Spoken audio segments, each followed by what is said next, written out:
America ఒక రంగుల స్వప్నం. అక్కడ చదువుకోవాలని, ఉద్యోగం చేయాలని ఎందరో భారతీయ విద్యార్థులు కలలు కంటారు. అమెరికా వెళ్లేందుకు అష్ట కష్టాలు పడతారు. స్టూడెంట్ వీసా వచ్చిందంటే ప్రపంచాన్ని జయించినంత సంబరపడతారు. కానీ ట్రంప్ రెండవసారి అధ్యక్షుడు కాగానే వారి ఆశల సౌధాన్ని ఒక్కసారిగా కూల్చేశాడు. భారతీయ విద్యార్థుల డాలర్ డ్రీమ్స్ కరిగిపోతున్నాయి. ఒక తెలుగు విద్యార్థి ఆత్మహత్య చేసుకున్నాడు. ఇంతకీ అమెరికాలో ఏం జరుగుతోంది? దాదాపు 5 దశాబ్దాల నుంచి అమెరికాలో చదువుకోవడం, అక్కడ స్థిరపడటమే ప్రపంచంలోని యూత్ లక్ష్యంగా మారింది.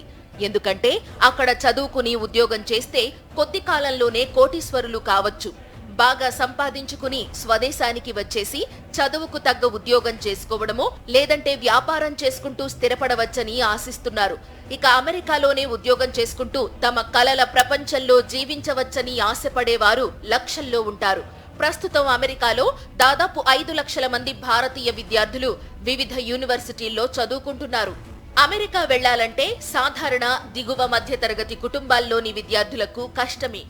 ఎందుకంటే అక్కడ ఖర్చు ఆ రేంజ్లో ఉంటుంది. ఇళ్లు పొలాలు తాకట్టు పెట్టి లోన్లు తీసుకుని ఎలాగోలా అక్కడి యూనివర్సిటీల్లో సీటు సాధించుకుని వెళుతున్నారు.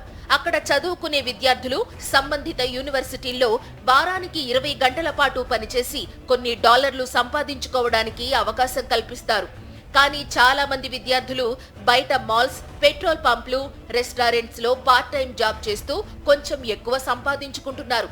తమ ఖర్చులకు పోను మిగిలిన డాలర్లను అప్పులు తీర్చడానికి ఇంటికి పంపిస్తున్నారు.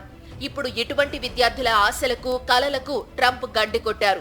అమెరికాలో చదువుకుంటున్న విదేశీ విద్యార్థులు బయట పార్ట్ టైం జాబ్స్ చేయడాన్ని ట్రంప్ పూర్తిగా నిషేధించారు.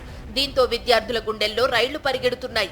2 సంవత్సరాల ఎంఎస్ చదువు పూర్తయ్యాక మరో 3 ఏళ్ల పాటు ఉద్యోగం లేకపోయినా అమెరికాలో ఉండొచ్చు. ఈలోగా ఉద్యోగం రాకపోతే వెనక్కి వచ్చేయాల్సిందే. కానీ ఉద్యోగం వచ్చే వరకు అక్కడ బ్రతకాలంటే ఏదో ఒక పని చేసుకోవాల్సిందే. ఇప్పుడు ఆ పని అవకాశాలకు ట్రంప్ గండి కొట్టారు. ఇండియాలో పేరెంట్స్ ధనికులైతే నో ప్రాబ్లం, తమ పిల్లలకు అవసరమైన డబ్బులు పంపిస్తారు. అలా కాకుండా అప్పులు చేసి తమ బిడ్డలను పంపించే తల్లిదండ్రులకు కష్టమే. అక్కడ విద్యార్థులు, ఇక్కడ పేరెంట్స్ కి నరకమే. అమెరికా పోలీసులు దేశంలోని మాల్స్, పెట్రోల్ పంప్స్, రెస్టారెంట్స్ లో అదే పనిగా వెతుకుతున్నారు.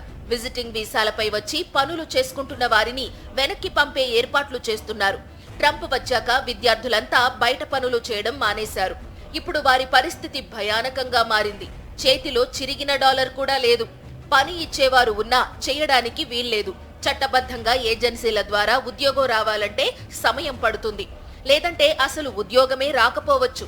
కానీ బయట నిబంధనలకు విరుద్ధంగా పనిచేస్తున్నట్లు ట్రంప్కు తెలిస్తే ఇండియాకి పంపేస్తాడు. ఇప్పటికే అమెరికాలో అక్రమంగా నివసిస్తున్న 110 మందితో ఒక విమానం ఇండియాకు వచ్చేసింది. అమెరికాలో చదువుకుంటున్న ఓ తెలుగు విద్యార్థి సాయి కుమార్ రెడ్డి ఆత్మహత్య చేసుకోవడం అక్కడి తాజా పరిస్థితులకు అద్దం పడుతోంది. పార్ట్ టైం జాబ్ చేస్తున్న సాయి కుమార్ ట్రంప్ ఉత్తర్వులతో ఉద్యోగం పోగొట్టుకున్నాడు. ఇంటి నుంచి డబ్బు రాక, అక్కడ బ్రతికే మార్గం లేక, తిరిగి ఇండియా రాలేక తనువు చాలించి తల్లిదండ్రులకు శోకం మిగిల్చాడు.